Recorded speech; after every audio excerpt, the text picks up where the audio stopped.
Hello guys, मैं हूं फ़ाहद अनवर और मैं आपके लिए वीडियो लेकर आया हूं GPT-4 से रिलेटेड।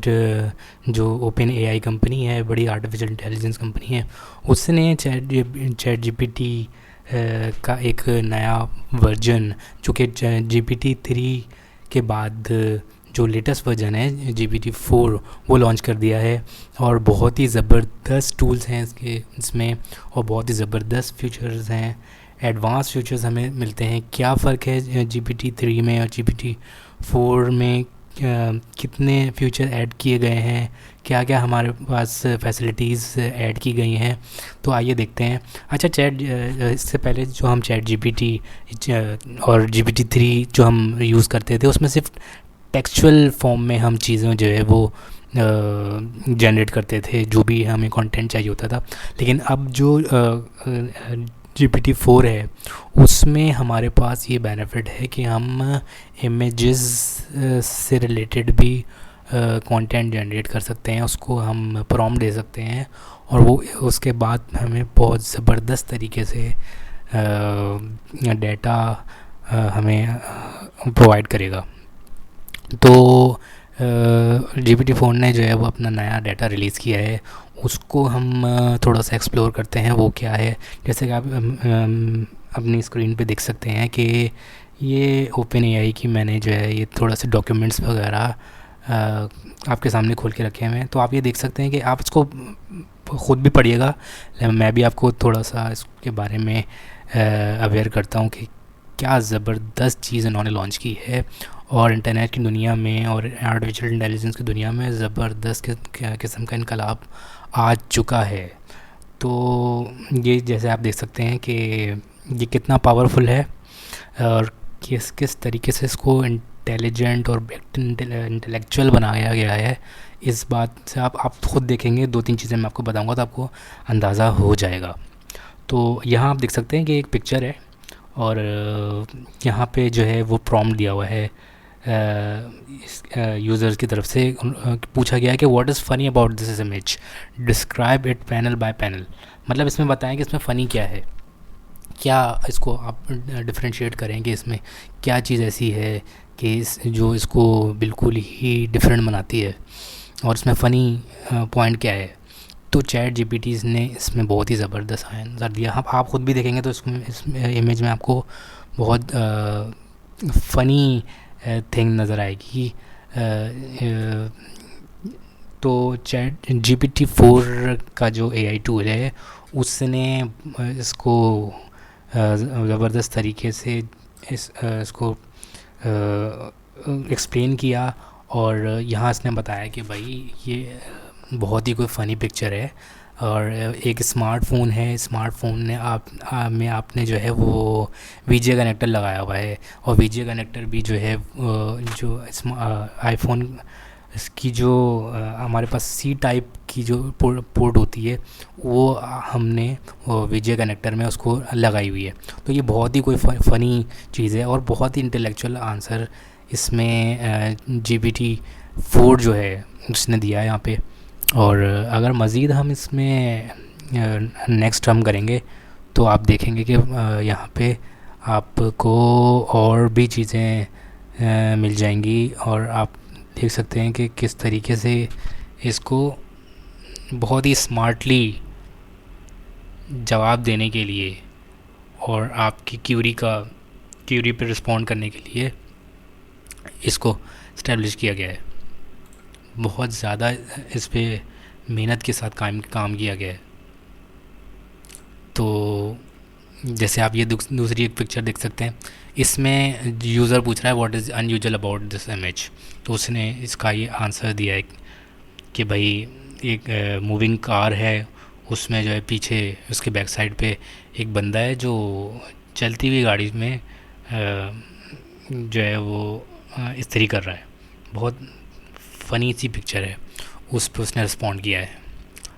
तो मज़ीद भी जैसे आप ये देख सकते हैं कि ये जो है वो एक रिसर्च पेपर आप कह लें, उसको चैट जीपीटी के सामने GPT-4 के सामने जो है वो दिया उसके सामने और उसको कहा कि भाई इसको आप थोड़ा सा समराइज़ कर दें।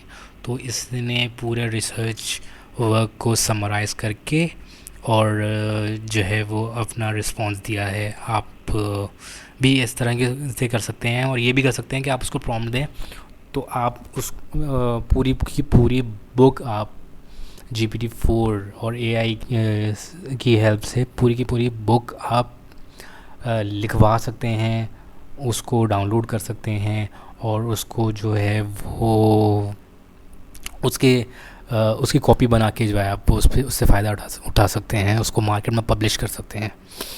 तो एक तो ये चीज़ थी।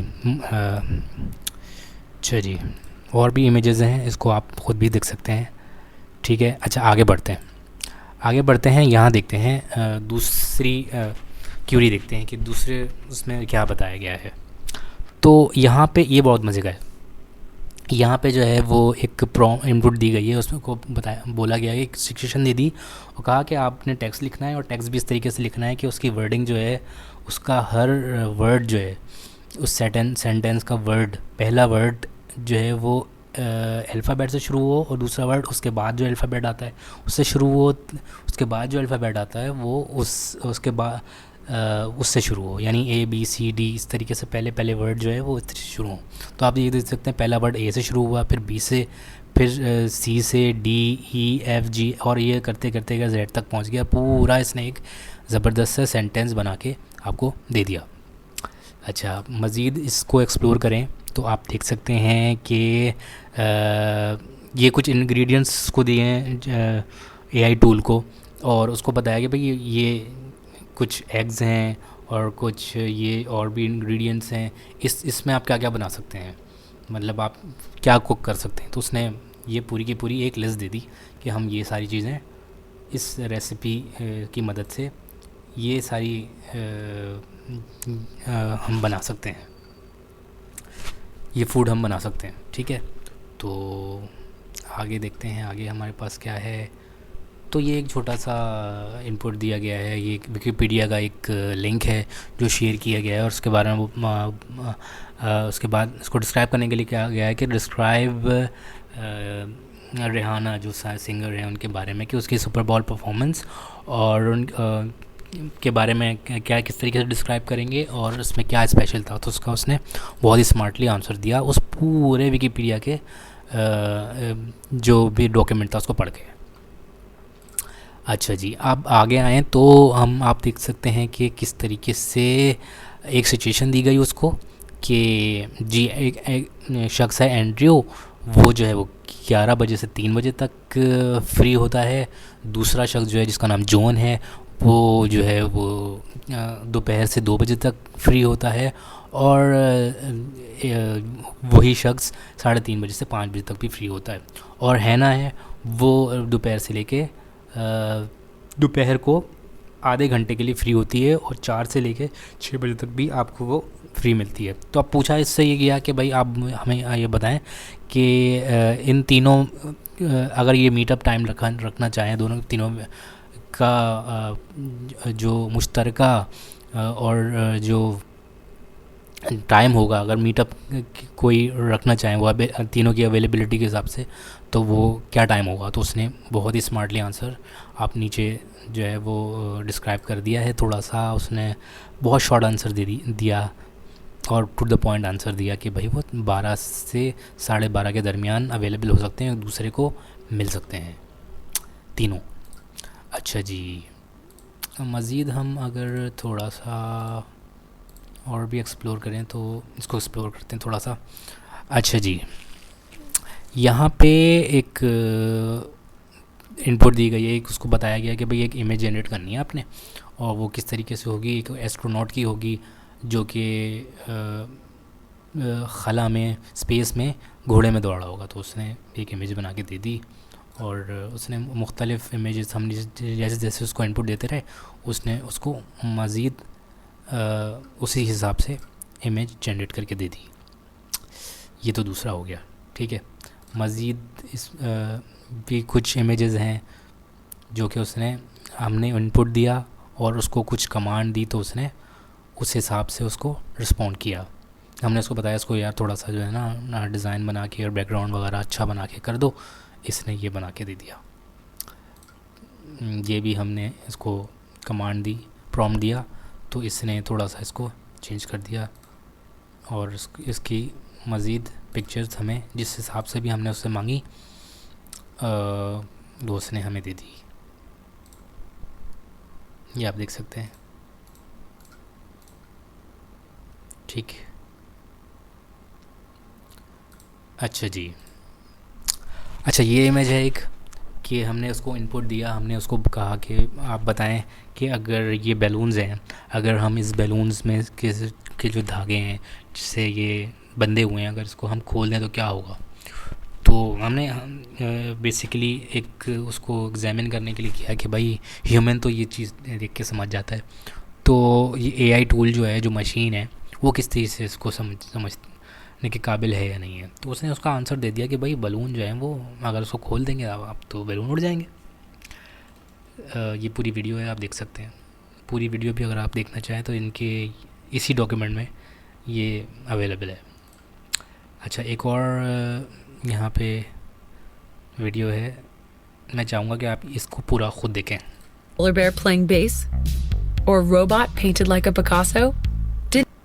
Have you ever seen a polar bear playing bass? Or a robot painted like a Picasso? Didn't think so. DALL-E 2 is a new AI system from OpenAI that can take simple text descriptions like a koala dunking a basketball and turn them into photorealistic images that have never existed before.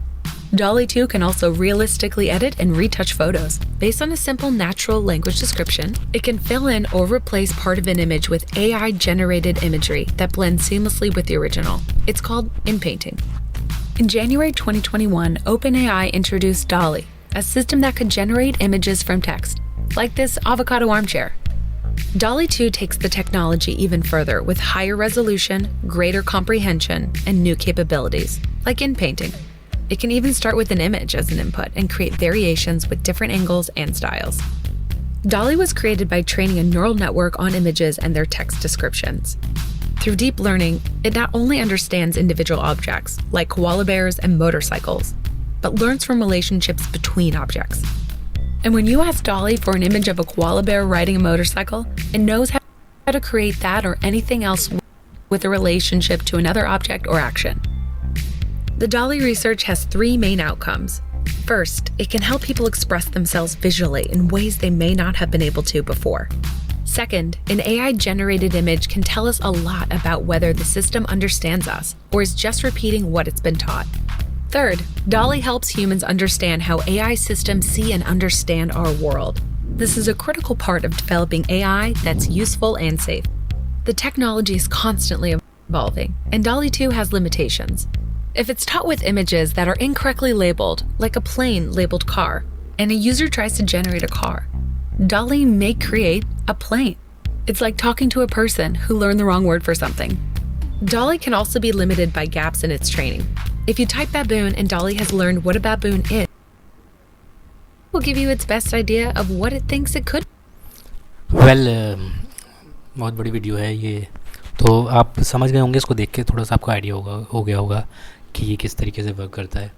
तो मज़ीद हम कुछ चीज़ें इसमें explore और भी कर सकते हैं। कुछ लैंग्वेजेस हैं, ये लैंग्वेजेस बता रहा है कि कौन कौन सी लैंग्वेजेस में जो है वो अवेलेबल है, हो सकता है प्रॉम्प्ट किस तरीके से रिस्पॉन्ड कर सकते हैं। जैसे आप चाहें वो लैंग्वेजेस में आप उसको उससे रिस्पॉन्स मांग सकते हैं।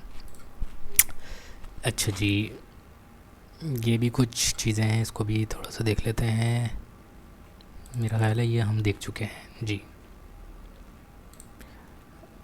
सही। अच्छा जी, यहाँ पे उसकी कुछ लिमिटेशंस भी हैं। अगर आप उससे कुछ इस तरीके से सवाल पूछ लेते हैं जो उनकी पॉलिसीज़ के अगेंस्ट जाएगा, तो फिर वो आपको आपसे माज़रत करेगा, आपसे कहेगा भाई सॉरी मैं आपको इसका जवाब नहीं दे सकता। जैसे कि यहाँ पे बॉम्ब के बारे में हमने पूछा तो उसने हमें साफ साफ जवाब दे दिया कि भाई इंसान के बच्चे बन जाओ, और मैं आपको ये नहीं बता सकता। सिगरेट के बारे में भी हमने पूछा तो उसने बहुत ही जवाब तो उसने दिया, लेकिन उसने कहा कि भाई कोशिश करो इस तरह के सवाल मुझसे नहीं पूछो, ठीक है, सही है, लेकिन उसने थोड़ा सा ठीक है, उसने कहा भाई मैं प्रमोट नहीं करता इन चीज़ों को। बहरहाल बता तो उसने दिया, जवाब तो उसने दे दिया। अच्छा जी, तो बहुत ही अच्छा टूल है, बहुत ही ज़बरदस्त ये दुनिया है, बहुत ही ज़बरदस्त ये वर्ल्ड है जहाँ पे हम दाखिल हो चुके हैं। एक नई दुनिया, एआई की दुनिया, जहाँ बहुत से मौके भी हैं, बहुत से ड्रॉबैक्स भी हैं, उस पर भी बात करेंगे। अच्छा, यहाँ पे आप देख सकते हैं कि ना, ये आप ज़रा इसकी वॉइस सुने पहले। That's so tremendously tiny, so perfectly precise, so dazzlingly detailed, you'll want to pocket them all. Micro Machines are Micro Machine pocket playsets sold separately from Galoob. The smaller they are, the better they are. तो talking की speed है, किसी को कुछ भी समझ नहीं आ रहा, लेकिन ये आर्टिफिशियल इंटेलिजेंस ये इस बात की सलाहियत रखता है कि इसको सुन के आपको इसका पूरा टेक्स्ट आपको दे देगा कि भाई ये This is the Micro Machine Man presenting the most क्या कह रहे हैं miniature भाई motorcade साहब। of my... ठीक है, तो ये आपने जैसे वीडियो में देखा था कि हमने उसको देखा कि भाई चेयर बनाओ एवोकाडो की, तो उसने एवोकाडो की चेयर बना दी। अच्छा, कौन कौन सी चीज़ें हैं, किन किन लोगों को, किस किस प्रोफेशन को ख़तरा हो सकता है, इससे थ्रेट हो सकता है। बहुत से काम ऐसे हैं जो कि एआई टूल के आने के बाद उसकी उतनी ज़्यादा एफिशिएंसी नहीं रहेगी, लेकिन फिर भी नाउम्मीद नहीं होना चाहिए। आप काम करते रहें, इस चीज़ को जो सीखने का लर्निंग प्रोसेस है वो नहीं रुकना चाहिए, जिसको आप सीखें और जो भी आपका प्रोफेशन है इसको यूज़ करें, इसको एक्सप्लोर करें और इसकी मदद लें। तो ज़रूर आप, ऐसा नहीं हो सकता कि नई नई टेक्नोलॉजी आती रहती हैं लेकिन नए नए मौके भी आते हैं। हमने देखा कि पहले बहुत से काम हम करते थे, जैसे जब इंटरनेट नहीं था, मोबाइल फ़ोन्स नहीं थे, तो जब ये सारी चीज़ें टेक्नोलॉजी का एक बून आया तो हमने ये देखा कि भाई नई नई प्रोफेशंस जो है वो क्रिएट हुए, नए नए मुलाजमतें और जॉब्स क्रिएट हुई। तो यहाँ पे भी ऐसा ही है, लेकिन चंद चीज़ें हैं जो इसने यहाँ पे एलेबरेट की हुई हैं कि भाई बहुत सी चीज़ें ऐसी हैं जिनको ये रिप्लेस कर सकता है, जैसे डाटा एंट्री है, कस्टमर सर्विस रिप्रेजेंटेटिव है, लीगल एडवाइज़र है, प्रूफ रीडर है और ट्रांसलेटर है। इसके अलावा सोशल मीडिया, जो हमारे पास मैनेजर्स होते हैं जो सोशल मीडिया को कंट्रोल करते हैं, कंट्रोल से मुराद के जो भी अगर कोई कंपनी है उसका सोशल मीडिया कोई डिपार्टमेंट बना हुआ है उसको मैनेज करते हैं, तो ये एआई बहुत आराम से कर लेगा। आपको सिर्फ चंद इंस्ट्रक्शन देने की ज़रूरत है। कॉपीराइटर्स हैं, मार्केट रिसर्च एनालिस्ट हैं, अपॉइंटमेंट शेड्यूलर हैं, वर्चुअल असिस्टेंट हो गया, जैसे अमेज़ॉन के वर्चुअल असिस्टेंट होते हैं। इसके अलावा news reporters, travel agent, tutor, email marketer, technical support analyst, content writers, recruiter, बहुत से प्रोफेशन हैं जिनको ये रिप्लेस करने की सलाहियत रखता है। तो जैसे उम्मीद करता हूँ कि आपको वीडियो अच्छी लगी होगी और आपको बहुत कुछ सीखने को मिला होगा। आप ख़ुद भी इसको एक्सप्लोर करें, विज़िट करें, और क्या क्या चीज़ें, बहुत सारी चीज़ें मैंने आपसे डिस्कस नहीं कर सका, मैं वीडियो बहुत लंबा हो रहा है। तो गाइस, अगर वीडियो पसंद आए तो उसको लाइक कीजिए, शेयर कीजिए और चैनल को सब्सक्राइब कर लीजिए और बेल आइकन को भी प्रेस कर दीजिए। Thank you.